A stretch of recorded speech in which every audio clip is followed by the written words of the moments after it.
Hello everyone. In this lecture, we will be studying about the operating system services.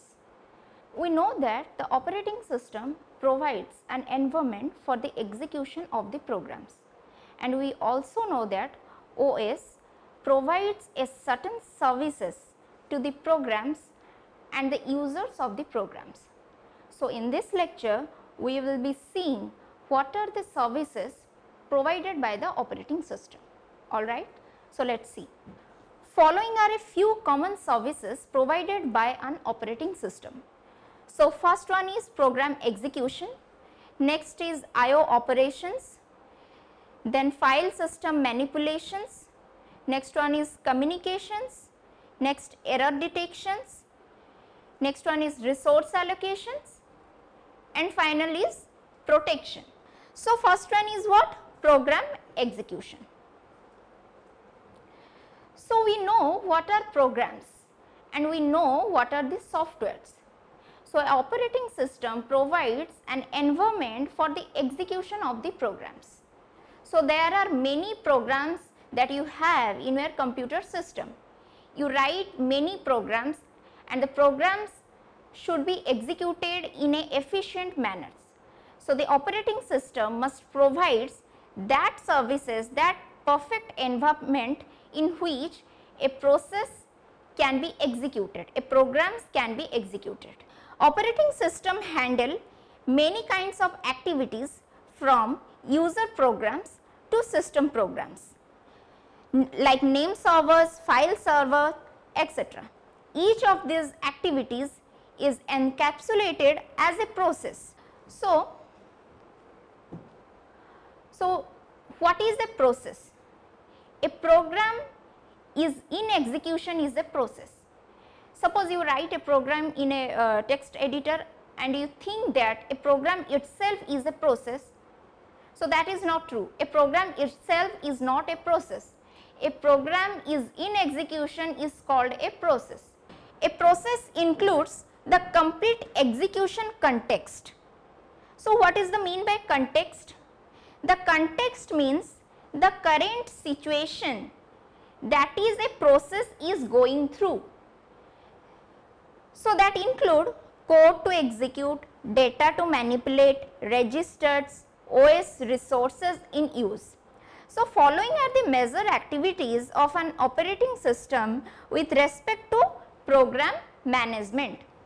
So, the operating system must provide a efficient manner for which a users can execute and run their programs and software. So, the operating system gives the loads of a program into memory, executes the program, handles programs execution, provides a mechanism for process synchronization, provides a mechanism for process communication, provides a mechanism for deadlock handling. So, in computer system, many processes should have communicate between each other. So, they can synchronize to each other. So, the next services that is provided by the operating system is I/O operation, that means input output operations. So, operating system provides a efficient environment to the input output devices. Many processes are executes, they need some input output devices, they need some input output features.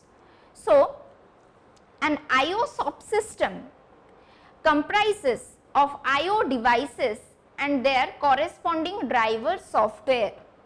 Drivers hide the peculiarities of specific hardware devices from the users. An operating system manages the communication between user and device driver.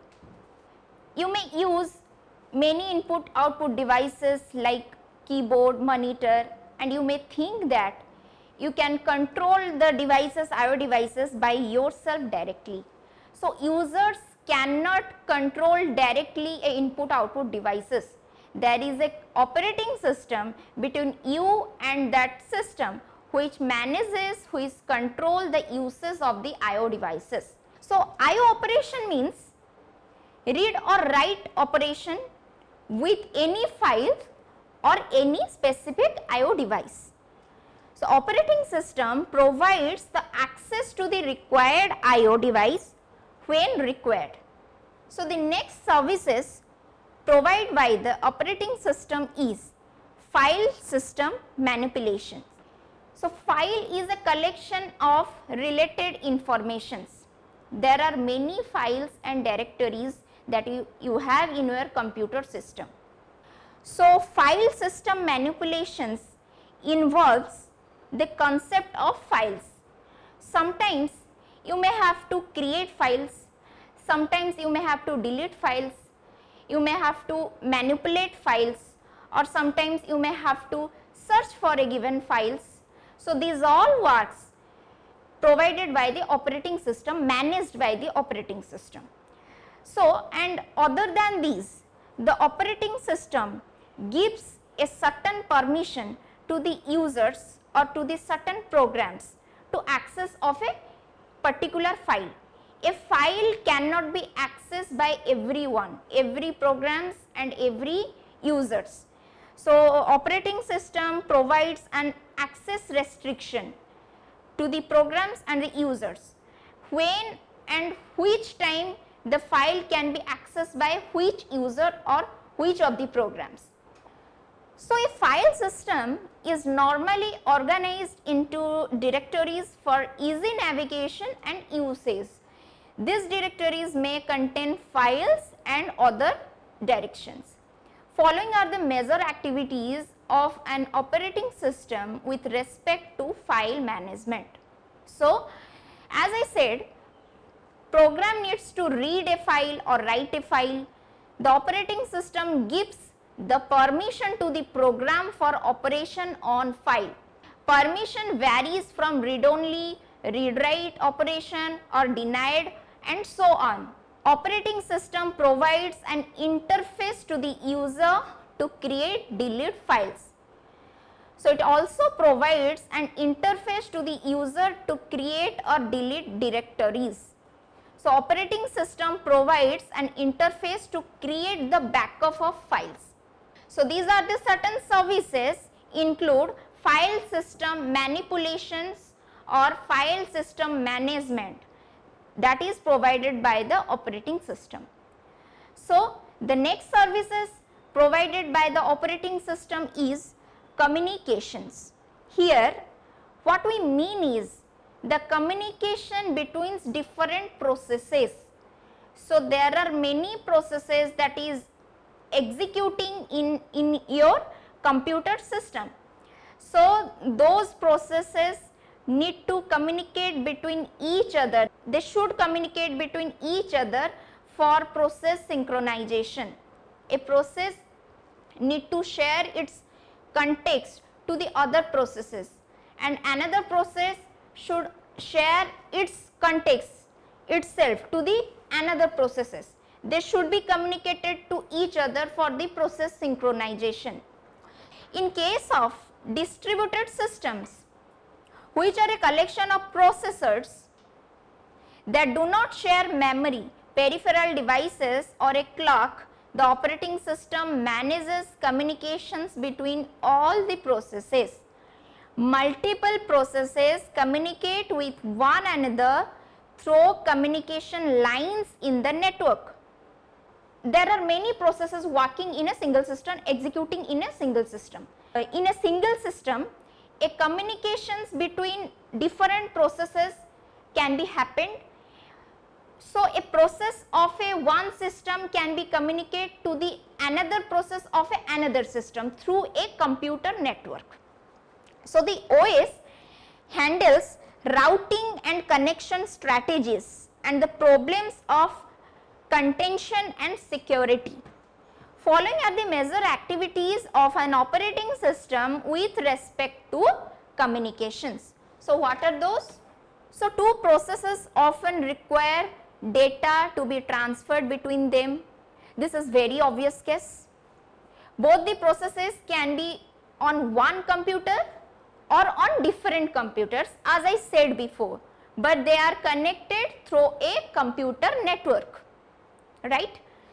So, communication may be implemented by two methods, either by shared memory or by message passing. Next, important services that is provided by the operating system is what? Error handling.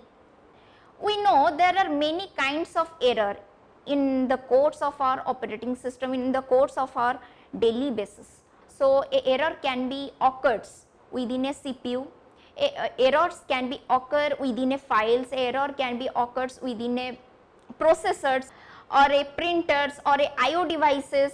So, many kinds of error are there in our systems. So, each and every error is different from one another. So, a errors occurs in a CPU cannot be as same as the errors occurs in a IO devices. So, many kinds of error are there.